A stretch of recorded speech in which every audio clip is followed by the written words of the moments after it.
أعوذ بالله من الشيطان الرجيم بسم الله الرحمن الرحيم عسى ربكم أن يرحمكم وإن عدتم عدنا وجعلنا جهنم للكافرين حصيرا صدق اللہ العظیم۔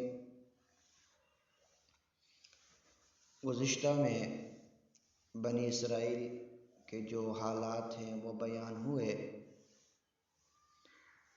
دو واقعے بیان ہوئے بنی اسرائیل کے۔ ایک مرتبہ جو ہے بخت نصر نے ان پر حملہ کیا اور ان کی اینٹ کے ساتھ اینٹ بجا دی۔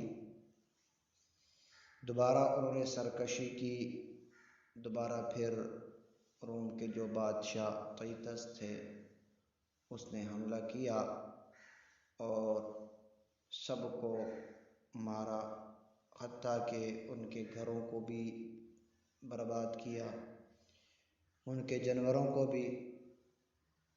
تو بہت ہی اس نے بھی ان کا نقصان کیا۔ یہ ان کے اوپر اللہ تعالیٰ کی طرف سے ایک عذاب تھا۔ یہاں سے عسیٰ ربکم ان یرحمکم، اللہ تبارک و تعالیٰ اشارتاً بنی اسرائیل کو یہ بات سمجھا دی کہ اگر تم اب بھی برائیوں سے باز آ جاؤ، یعنی ان واقعات سے عبرت حاصل کر کے جو تمہارے ساتھ پہلے ہوا، تو ان واقعات کو مد نظر رکھتے ہوئے ان واقعات سے عبرت حاصل کر کے اگر اب بھی تم برائیوں سے باز آ جاؤ اور اللہ تعالیٰ کے احکام پر آ جاؤ، عسیٰ ربکم ان یرحمکم، شاید کہ تمہارا رب تم پر رحم فرما دے۔ تو عسیٰ ربکم، امید ہے کہ تمہارا رب ان یرحمکم، تم پر رحم فرما دے، کھویا ہوا وقار مل جائے، پھر سے وہی آپ کو مرتبہ مل جائے۔ تو دیکھیں یہودیوں کے حالات آپ کے سامنے ہیں، گزشتہ دروس میں کے اندر بھی گزرا۔ اس کے علاوہ بھی یہودیوں کے، بنی اسرائیلیوں کے حالات آپ کے سامنے ہیں۔ تو دو مرتبہ تو یہاں پر ان کی شامت بخت نظر اور طیطس رومی کے ہاتھوں ہوئی۔ تیسری مرتبہ جب ان کی شامت آئی تو اس وقت کہ جب آپ صلی اللہ علیہ وسلم کو اللہ نے دنیا کے اندر مبعوث فرمایا،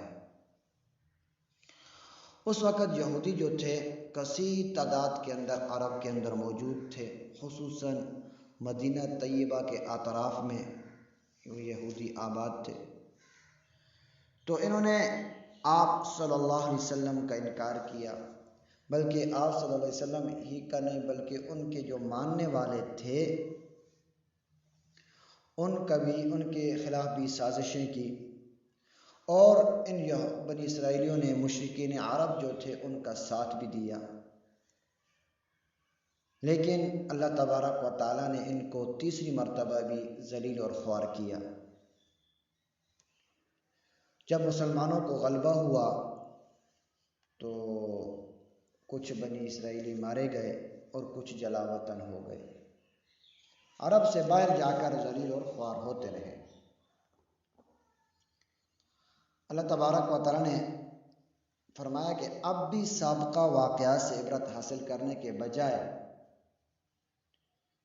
وَإِنْ عُدْتُمْ عُدْنَا، اگر تم لوٹو گے برائیوں کی طرف، عُدْنَا، ہم لوٹیں گے تمہیں سزا دینے کی طرف۔ عبرت حاصل کرنے کے بجائے اگر تم برائیوں کی طرف لوٹے، سرکشیوں کی طرف لوٹے، اللہ تعالیٰ کی نافرمانی کی طرف لوٹے اور نبیوں کے خلاف سازشوں کی طرف لوٹے، منمانی کی طرف تم لوٹو گے، عدنا، اللہ فرماتے ہیں ہم لوٹیں گے تمہیں سزا دینے کی طرف۔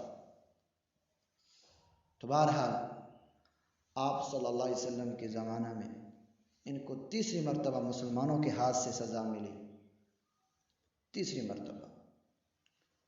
یہ تو دنیا کی سزائیں تھیں، یہ تو دنیا کی سزائیں عارضی سزائیں ہیں۔ آگے اللہ تبارک و تعالیٰ دائمی سزا کا ذکر کر رہے ہیں۔ اللہ تعالیٰ نے فرمایا وَجَعَلْنَا جَهَنَّمَ، اور بنایا ہم نے جہنم کو لِلْكَافِرِينَ حَصِيرًا، کافروں کے لیے قید خانہ۔ تو اللہ تبارک و تعالیٰ نے ان کے لیے جو آخرت کی سزا ہے اشارتاً اس کا بھی ذکر فرما دیا۔